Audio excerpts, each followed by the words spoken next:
Welcome to the first ever golf show. So this is a brand new type or style of video that's going to be coming to my channel this year. There's going to be one of these every month, and it's going to be a slightly longer form video split into kind of different segments, and really the whole premise is just to help you play better golf, have more fun out there, and just probably understand the game a little bit more. So it is effectively going to be a kind of golf show, but I don't particularly like that name. So your first job as the viewer, if you don't mind, is to jump down into those comments and just let me know what you think this should be called. Golf show's okay, but I think we can do better than that. So let's dive into the first section, which is the live lesson. We're gonna head to my studio and we're gonna meet Tom, who needs a little bit of help with his irons.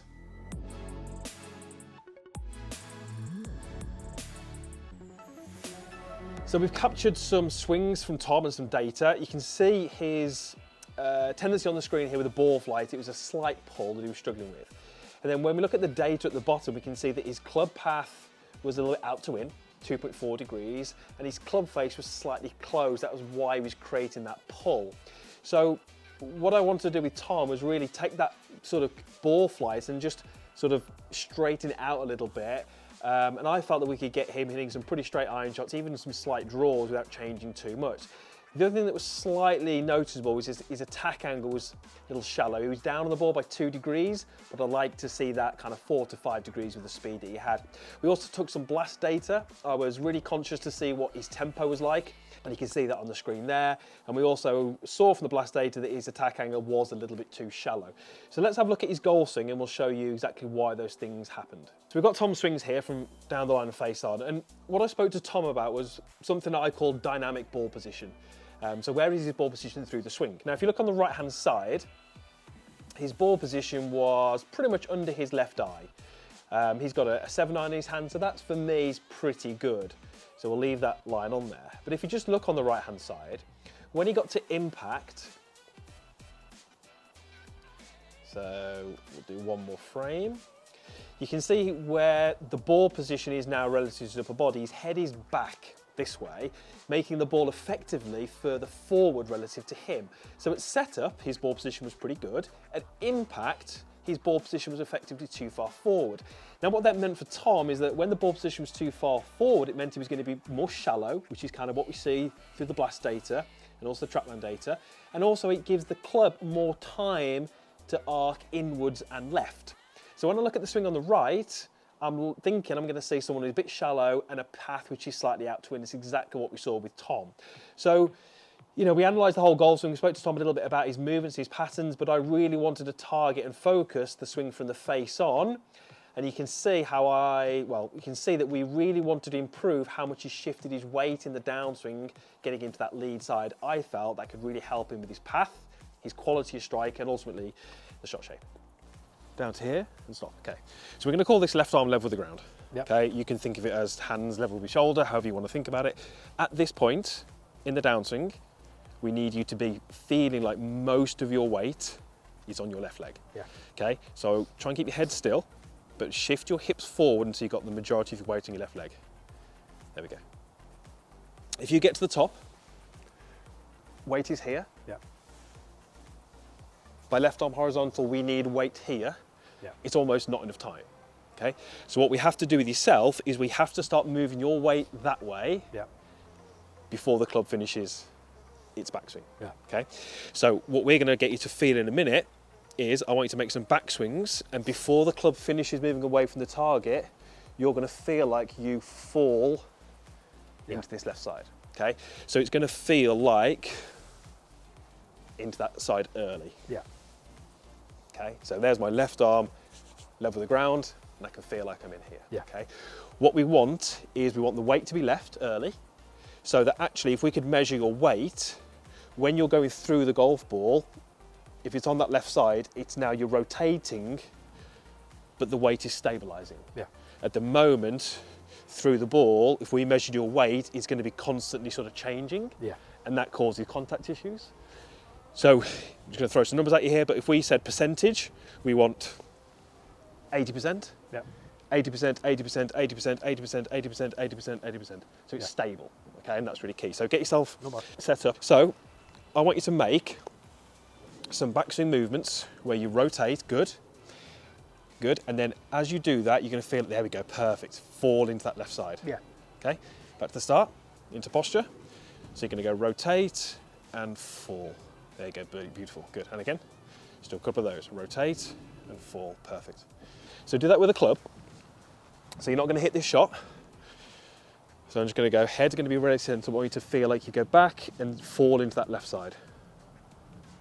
Perfect, a little bit too soon. Yeah. Okay, that's fine. So still feel you load the right side, but then fall into the left in transition. Better, good. So this time, you're going to swing through. Yeah. But you're going to go back, load, Yeah. stop, swing through. Yeah. Do you want to actually hit the ball this time? Yeah. But you're going to stop still. So feel you sink into that left side early and pause. Good, and then just clip it. Really good. Excellent. Excellent. So this would be the nice little progression. It's not a golf swing, Yeah. but it's taking those steps for it to become a golf It's just swing. like doing a couple of steps, a couple more. Correct. A couple more. Yeah. Yeah. Okay, more forward of the hips. Keep going, keep going. There you go. Now land the club. There we go. So now we're getting the ball kind of starting in a better place, so that right to left that you had is now functional. That's a ball flight I like as well. Like Yeah. More penetrating one than a floaty. Yes, yes, yes. That's the one. Yeah. Oh, that's perfect. That'll do me. And all we did is change the start line. Yeah. Now it's drawing onto target as opposed to drawing off target. Yeah. That's perfect. Right, let's go and get some more data. I've got these. So some great work there from Tom. You know, we made some changes. He was a little bit out of his comfort zone, which is normal, but he started to kind of get used to the changes and commit a little bit more. We saw some really good results. So just have a look at the shot they see on the screen here. You look at the ball flight. Yes, it still turned over a little bit. We'll come to that in a moment. But have a look at the club path, 1.8 in to out. Now, that wasn't necessarily where I wanted him. I just wanted to be closer to 0, but we saw a change in the club path, and we also saw the attack angle get a little bit steeper because of the things that we spoke about. Ball speed also shot up as well. But I want to have a look at the swing. So that red line against his leg, in the original swing, we saw him not really break through that line at all. Whereas what you'll see now is when he gets to impact, big difference. Big difference. You can see just how much forward he's got the legs, and then where is the ball position at impact? It's still pretty much underneath that left eye. So we've got a much better relationship around the golf ball at impact, and that is what basically gave him the ability to get the club path closer to 0, even slightly more out to the right, which is what we saw.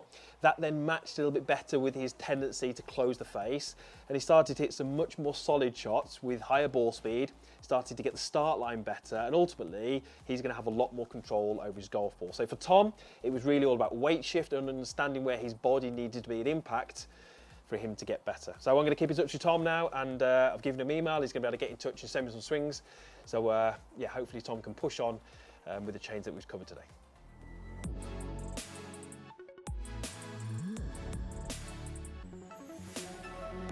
So some really big changes there from Tom, and that's going to make such a big difference to his golf game. Once he can start to get his weight a lot more forward, it's going to help him with his strike, but it's basically going to sort his path out, because the whole reason he was swinging out to him was because of where his weight was. So some massive changes. Right, now it's time for What's My Handicap. This is where I'm going to give some of you a little bit of advice on your golf game, and also in the process try and guess your handicap. So if you want to get involved, all you need to do is send your swing down the line or face on, along with your name, your handicap, and the shots that you struggle with, to joe@chrisryangolf.com, and you might well be featured. So let's take a look at the people who sent in their swings this time.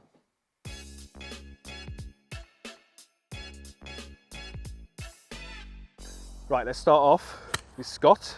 So Scott struggles with strikes off the toe, he said, going left off the tee, and what he calls his chicken wing, so kind of lead arm on the way through. So setup looks pretty good there. Looks nicely balanced. So as you move in, okay, so club face sort of a little hooded. Elbows separate a little more than I'd like to see. A little bit narrow at the top. So those kind of movements would indicate to me that his grip isn't quite right, the way he kind of keeps the club a little shut and then the elbows separate. So I'm kind of thinking grip might be an issue. And then, yeah, elbows are definitely too far apart here. And let's see if this one's off the toe. Yeah, definitely a toe strike, and you can see he's a little bit cramped at impact, which is why he gets that kind of chicken wing. But to me, that's all linked to the grip. So, I mean, if your grip's not great, you generally aren't able to create as much speed and power. You're generally not going to strike it well, and you're not going to have as much control on the face. So those are obviously going to impact his score. So I would say handicap for Scott. I mean, it looks like he's got a bit of speed there. I mean, I think Scott could get quite a bit better quite quick. I'm going to go like 22, 25. Okay, so I wasn't far off. I'm going to make this a little bit exaggerated, but I felt this grip was a little bit too much under, so his left hand. This one was probably a little bit under here, so it's kind of opposing. And then that means that the club face is a little bit shut this way, and then he struggles to get kind of any width at the top. So Scott, I'd love you to get this hand a little bit more on top, so the thumb sits a little bit more to the trail side. This one sits a little bit more on top, and your test is you need to be able to set up and be able to get this movement here without moving the kind of grip end of the club. So you can see that I'm able to hinge it this way. And then from here, let's get a little bit more rotation in the golf club. So you can see that the leading edge is, you know, a little bit more vertical. And then from there, that should allow you to get a little bit better position at the top, elbows a little bit closer. Due to your grip, you're a little bit kind of this way at the top. Now again, I'm making that far worse, but it means that as you come down, this right elbow gets too high, and that's why you hit your toe shots and your pull shots, and that's why you get this kind of chicken wing. So Scott, 25, I guess 22, not too bad, but you can definitely get under 20, but it's got to start from getting a slightly more functional grip. Okay, Louis Zhang with an iron. Again, looks like a 7 iron. Struggles with hook shots with the irons. Now, it might just be this one shot, but if we go straight to impact and you look at the club head, you'll see that right after impact, the club face points a long way left. Now, I would suggest that's strike related because I don't think we can flip the club face that much. So I'm guessing there's a slight miss strike here on this particular shot, but obviously that could contribute to the left shots as well. Good golf swing. A lot of things that I like here. The kind of things that I'm noticing is probably a little bit too much of a lateral shift early on with an iron. Don't mind that too much with the driver, but an iron might be problematic. And then in terms of the golf swing, I just think I'd like to work on sequencing because I think her arms tend to just overrun a little bit too long here. I'd like to see her sequence it a little better so we don't get quite that kind of arm over, and you can see how the arms are moving when there's not a lot of kind of connection to the body. But then really nice move into that lead side. And then you can definitely see through impact here a little bit too much release of those hands, lead wrist breaking down a little bit of a kind of buckling left wrist, which definitely can cause that club face to turn over. So I think in terms of getting rid of the hook, I'd be looking at impact work. And I think to help with that, trying to sequence the end of the backswing and the downswing, that's what we're going to give us some advice on. In terms of a handicap, this one's a tough one. This one's a tough one because, I mean, look at it, it's a great golf swing. Lots to like there. I'm going to go, there's definitely some speed there. I'm going to go like mid-teens, 15. Whoa, 23.9. She's definitely not off 23.9 with that golf swing. That is a really, really good golf swing. Lot to like there. Right, the first thing I'd be looking to do would be to try and improve this part of the golf swing here. She's definitely a little bit flippy this way, and you can see how the club face can start to point left. But for me, part of the reason for that is that as she gets to here, the arms tend to kind of carry on with no body turn. So I'd be looking for her to shorten the arm swing, which will help her sync up the downswing and get her arms a little bit more in front of her body. And then I'll be looking to do lots of impact drills. In fact, we can do one here, where she basically just hits shots and tries to hold this position here to control the club face. But I said 15, I think she can get to 15, just needs to tidy up that impact.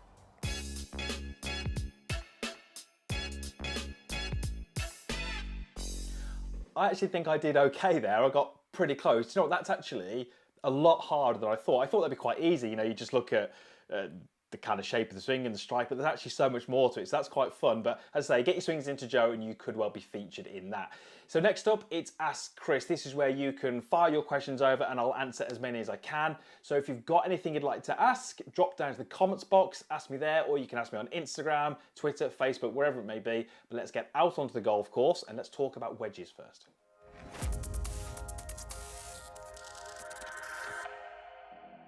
This is actually something I struggle with in my game. I have in the past, and it's a constant battle. And it's quite common, you know, and it's due to how we remove speed and how we remove power from the golf swing. So the flag there is 76 yards, I got 52. I normally hit that at like 115, 120, so it's clearly less than a full shot. But what happens all too often is that because the golfer realizes that we don't need full power, we take the movement and the energy away from the legs, and it becomes a very upper body dominant swing. And when that happens, it's really easy to pull it left, and that one might not be bad for distance, but clearly I've kind of pulled it left. So even though it's a less than full shot and we know that, we still want to be making the right movements to the ball. I'm still going to be trying to finish with my belt buckle facing the target. Still want to make sure that my trail knee is touching my lead knee. Still want to make sure that I'm shifting weight to my lead side, and I'm starting to use my lower body kind of as it would do in a full swing. There's not the force and the power there, but it's still the same movement. So my practice swings are still rotation, extension, belt at target, knee to knee, chest to sky, facing the target. The key for these shots is making sure you're still using the lower body, even though we don't necessarily need it for the power, we need it for the accuracy of the shot. And I think I've hit that too far. Oh no, about right. Still better. So make sure you're using the lower body. For me, that's how you stop that pull shot with less than full shots with your wedges. So you'll notice I've got a towel out on the green, and I've just kind of thrown that out there quite quickly. Let's say I'm going to the flag that's down on the green there. I've got a pitching wedge. I'm going to try and land the ball on the towel and have it finish by the flag. So once I've got a landing spot, which you can see obviously is the towel, okay, that landed just over the towel, and it's probably finished probably about 4 feet past the flag, which tells me that my towel was in the right spot. So let's say I now take a 60-degree wedge, which has obviously got loads more loft. That one landed right by the towel, and it's way short. So if that was me on the course, I've got my landing zone, I hit a shot, I hit my landing zone, it's way short. Then I can say to myself, my landing zone was poor, or my club choice was poor. But I'm starting to get some feedback. So you need to establish whether are you landing it short of your landing zone? Therefore, you can just go and do some landing work zone, which would be place the towel on, just try to hit to that. Or actually, are you hitting your landing zone, but you're maybe always using too much loft? Or are you hitting your landing zone, but your landing zone is not in the right place relative to the flag, if that makes sense? So before we can give you a fix, you need to kind of establish why it's short. Okay, missing your landing zone, or wrong club, or wrong trajectory. Those are your 3 options. Once you can narrow down which one it is that you're struggling with, your practice can then be more specific to that. And that's really key. So if you are working on landing zone, it's really quite simple, because you don't actually need to be on a golf course. All you need to do is you need to have some grass, you need to have something you can place on the green, like a towel, and then you can just work on hitting that. So I've got now a 52-degree wedge, but you can just work on hitting your spot. That one was short, so I need to do a bit of work on my control, but that's how you work it out. And that can work for every golfer, and I would advise every golfer do that, because it's really powerful to find out where your weaknesses are in short game area.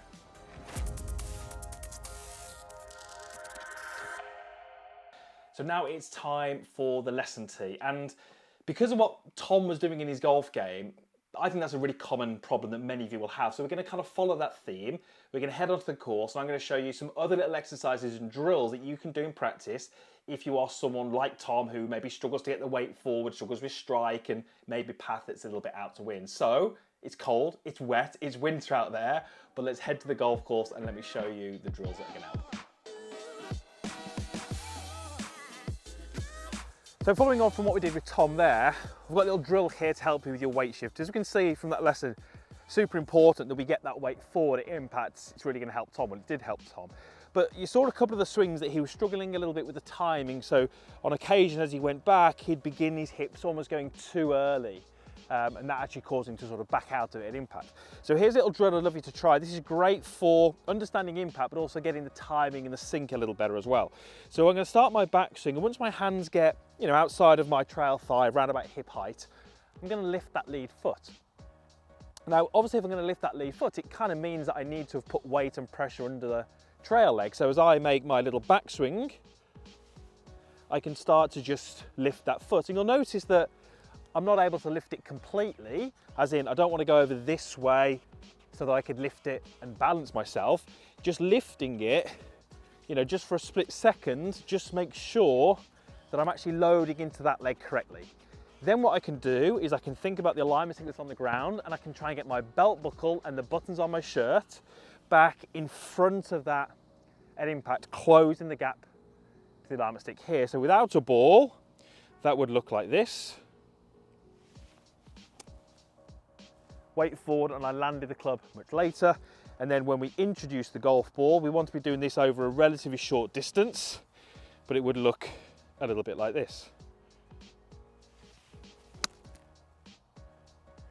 So on that particular occasion, I've got perfect impact because I landed the club target side of my line, so I know my impact was good and the weight was forward, but the timing of that was perfect because I was able to make sure that I was going into the trail leg before I moved into the lead leg. So try that little exercise, great for working on impact, but also getting the timing right as well.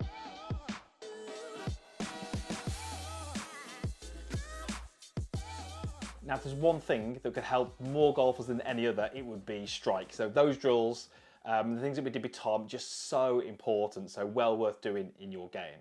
So now we're heading back to my studio for the section called the Golf Lab.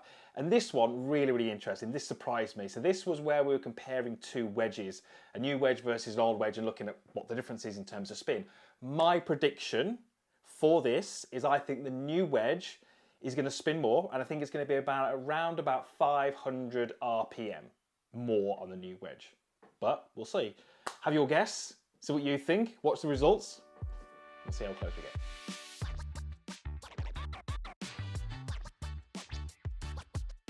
Welcome to the Golf Lab. So these are the two clubs that we're testing.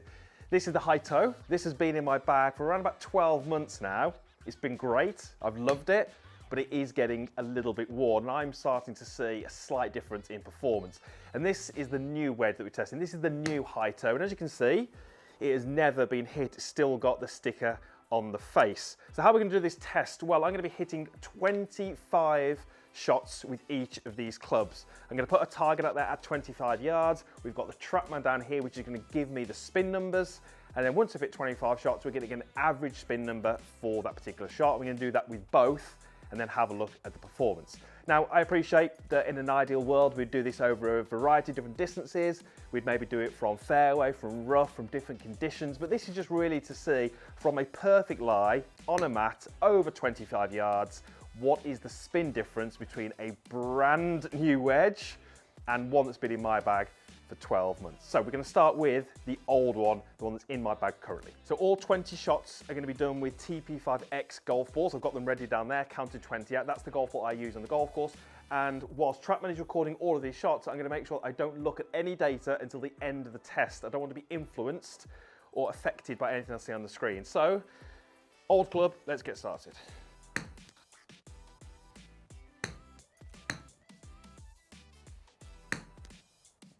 Right, new wedge time. As you can see, never been hit. And these ones from TaylorMade, these high toes, they come with this protective sticker on the face. I'm gonna have to peel that off. Okay, there we go. Brand new wedge. Now, theoretically, I should, even without looking at data, I should be able to see a difference. If this spins more, I should be able to see in the flight of the ball. So, let's find out.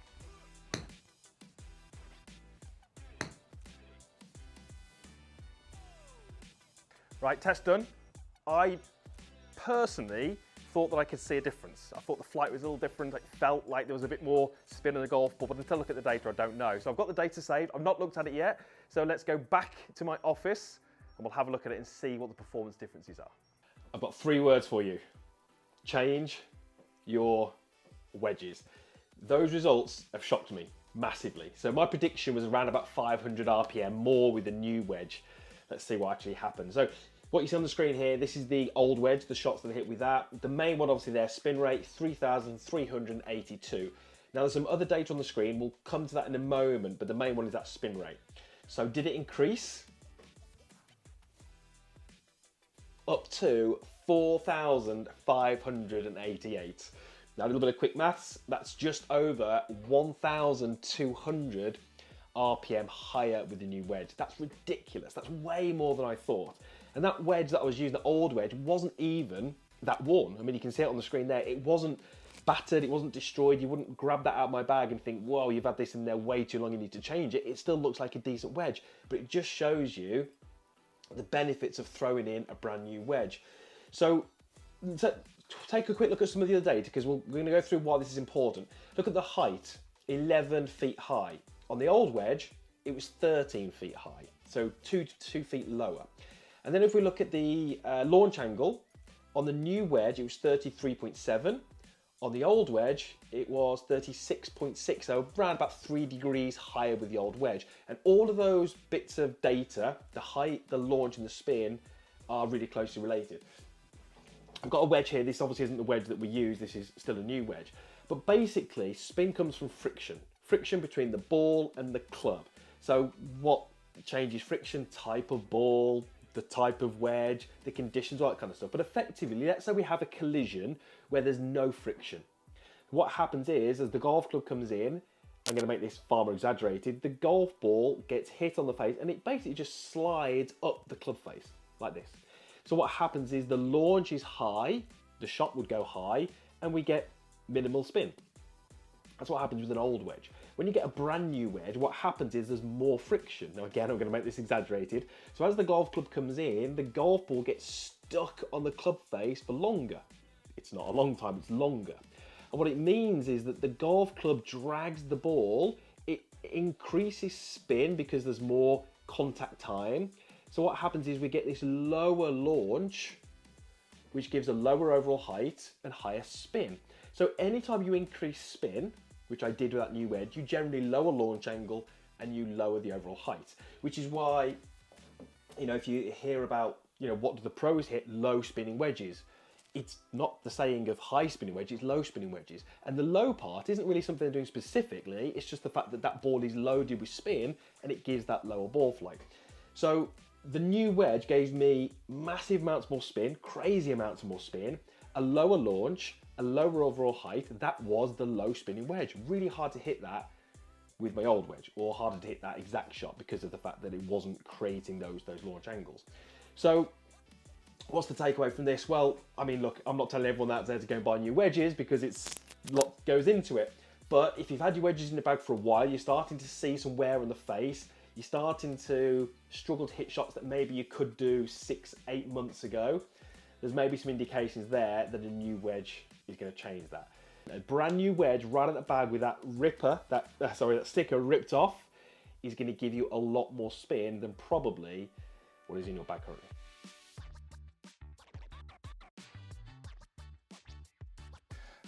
So safe to say, I was way out. I was way out. I mean, it was definitely more spin, as you saw, but I mean, I was nowhere near my guess. So that has even shocked me.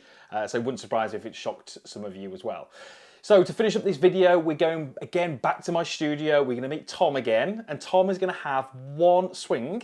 He's going to hit one shot for the chance to win a brand new TaylorMade Stealth driver, or maybe a dozen TaylorMade TP5 golf balls. Let's see how he gets on.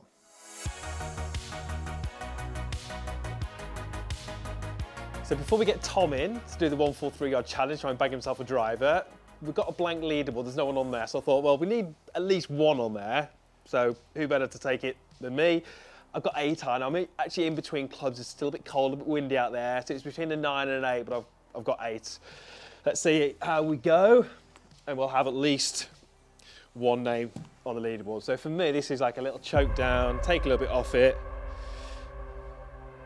See if we can do it.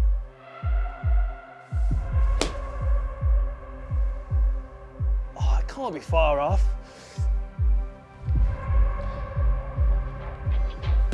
.146, 3 yards out. So that's not bad. So if that was me taking the challenge, I'd actually win myself a dozen TaylorMade TP5 golf balls, so I was within 3 yards. So 146 is on the leaderboard. Right, let's get Tom in, see how he does. So Tom is now going to take the 143 yard challenge. What club you got, Tom? 8 iron. 8 iron. And you were telling me you've had a hole in one with an 8 iron. Yeah. And how long was that? How far was it? 143. 143. So you've got every chance. So no, that's lucky. That's lucky. Yeah. So you land at 143, bag yourself a new driver, right. 3 yards either side, and you get a dozen golf balls. Right. Okay? Go for it in your own time. I want you to feel like you go back and fall into that left side.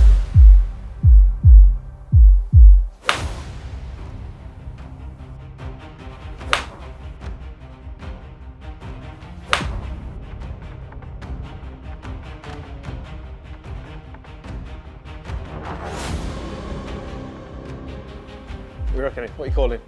I'm calling about 140. 140. Ah, Slightly misstrike, thinned wasn't it, it? Slightly thinned it. misstrike. Go on, have another go. This won't count, but you can have another go if you want. thinned it. So 129.2, yeah, slightly thin. But you've still got a hole in one with that. Thinned to So win. no one has bagged the driver yet. Well, you were the first person to take the challenge, so. Oh, That goes 1.3, I'm going to kill it. This will be so annoying if this is 143.